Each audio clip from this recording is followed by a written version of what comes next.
Hallo iedereen, welkom bij Dutch and Stay at Home. Today I want to give you 4 tips of things that you can watch if you're a beginner or intermediate Dutch student.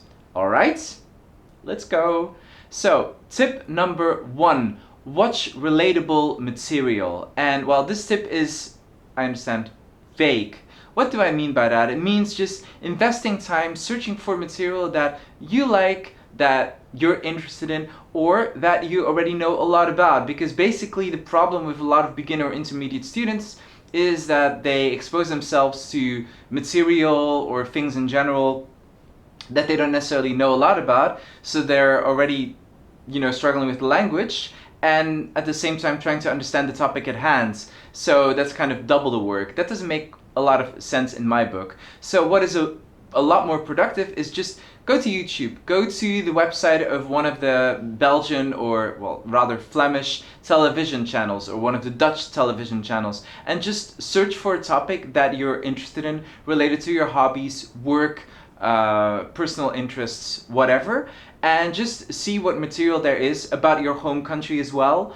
about your home city as well. Maybe there's some travel program made about that, I don't know, but things that you already know a lot about. And in that context, children programs can be helpful, can be nice, but it doesn't have to be, okay? So don't restrict yourself by watching stuff for children. That's a lot of the times recommended for students and stuff. I don't necessarily agree because can be childish and it's not for everyone. However, if you're an adult and you like watching children's programs in general and things like that, by all means have a go. And while I'm at it, things like Pixar and Disney movies in general are dubbed in Dutch, and if you want to watch that in Dutch, well, that's a great opportunity for you to practice. But again, only if you like that. If you don't like Disney or Pixar, then yeah, nice practice, but if you're, annoyed 90 minutes because of, I don't know, the story or colors or whatever, then hey, don't bother. Alright, then tip number 2. Make sure that there's a correspondence between the language and the visual action. By that I mean choose programs in which they give instructions or descriptions based on what you can immediately see or what is happening right in front of you. Alright? By that I mean programs like cooking shows. In Flanders we have things like Dagelijkse Kost, Loïc, Zot van Koken, De Keuken van Sophie, Bake Off Vlaanderen. There's even a whole television channel in Flanders called Njam, and there you can just watch basically any program about cooking in Dutch ever. It's very extensive, but I guess it says a lot about, Flemish culture and how much we love eating. Probably too much, I worry. But then there's also like the Netherlands. In the Netherlands we have things like Heel Holland Bakt, Rudolf's Bakery, and many, many other cooking programs. If cooking is your thing and if that's one of your favorite things to do, by all means have a go. It's a great way of practicing Dutch, and you just immediately see what they are talking about. Now I'm going to cut an onion. Oh, you see them cutting an onion. So you never feel like you're lost of what is happening. You just basically see someone making a recipe at the same time hearing the language. And yeah, that's kind of a great way to practice. And another genre of programs that you can watch are travel programs. They offer descriptions of activities or things that you can see, sometimes also history where it gets a little bit more complicated, but still it's not that difficult to follow, it's not that complex, and we have a lot of great travel shows. In Flanders, an old one, but one that I personally love is Nog Ver, which has a great funny perspective. There's Reizen Waas. And also another favorite of mine is a program called Down the Road, which features people with Down syndrome traveling, and it's really, really respectful and beautiful and cute. So by all means have a go at that if you like. In the Netherlands we have Floortje naar het einde van de wereld, or even Drie op reis. Those are great traveling programs. And by the way, I'm just leaving a whole lot out there. This is my personal selection, but yeah, that's hardly the end of it.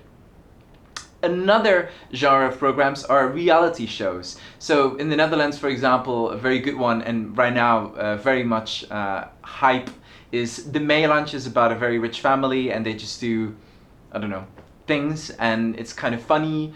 And even if you don't understand much, you can still see that they're a little bit theatrical and over the top and doing weird things and I don't know what. So if you like reality show, that's a pretty good pick. In Flanders, there's Hotel Romantiek, which is basically a dating / traveling show for seniors, for reals, but it's really great. Then there's also The Sky is the Limit, about very rich people doing what very rich people do. There's also reality shows that involve houses and interior design, like Huizenjagers or Blind Gekocht, etc.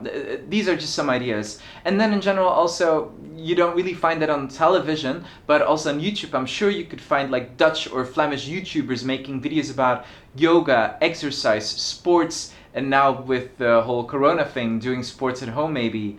Things like that, things that are very visual. Or another favorite of mine is the Flemish YouTube channel De Kotterij, which is basically about a comedian / maker, Henk Rijkaard, who just makes these fantastic robots and weird creations. You know, it's really fantastic to see. And even if you don't understand a lot of Dutch, it's still very enjoyable to watch and just to see what he's creating. So by all means, those things are amazing to watch, even if you don't understand a lot of it. Then tip number 3, don't watch the news. Seriously, there's no point. Unless, again, you have an interested in watching the news. But other than that, I would really wait with watching the news until you get at least to level B1. Until then, I mean, there's enough stuff out there that you can watch that is entertaining, fun, as I've suggested before. But avoid watching the news. It involves a lot of complex vocabulary, a lot of complex social, economical issues and things like that. And people do tend to talk fast. Yes, sure, it is standardized language, but yeah, that doesn't mean that it's necessarily ideal for you to watch, especially vocabulary-wise. It can be tricky. And they also refer back also a lot of the times to history, things that have happened before, etc. Can be quite complicated to understand and therefore also quite frustrating. Therefore, tip number 4, don't watch soaps. Seriously, try to avoid them. I mean, again, if you really like watching soaps and you want to make a point of watching them, I don't think I want to or can stop you. I can't stop you anyway. I don't do mind control.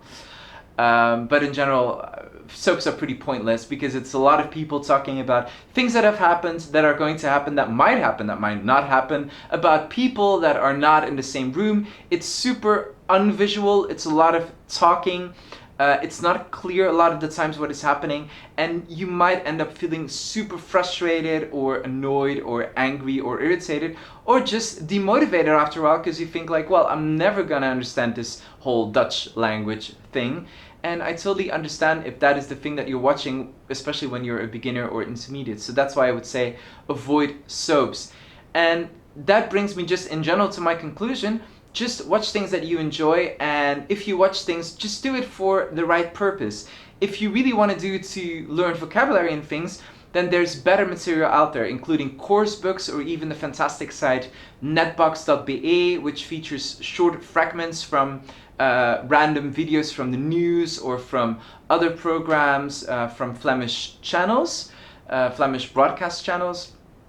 That's great for practicing and learning vocabulary, but the tips that I've given you are not necessarily now for actively learning new things, but they're just things that you can watch over the weekends, when you have a day off, in the evening, just casual relaxation. Remember, learning a language should be as fun as possible, so then also try to make it that way for yourself, and you have full control. Granted, it takes a little bit more time because you really have to search for things that you like, but on the other hand, you're also exposing yourself to a great deal of Dutch or Flemish culture, so meaning you're also just getting to know what is out there, and then once you move to Flanders or the Netherlands, or if you're already living there, then you also know what people are talking about and what is on television and things like that. You'll just be a little bit more up to date, basically.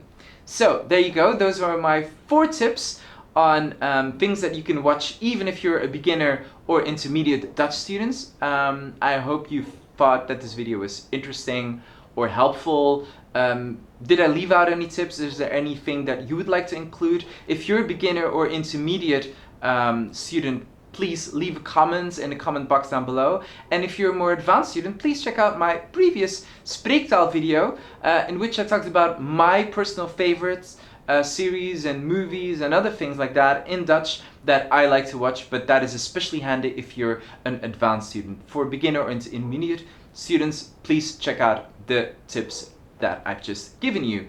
And if you have any others, just comment. Give a like if you like, subscribe, and I'll see you next time. Stay safe, stay at home, be kind to each other, love yourself. Tot de volgende keer. Dag.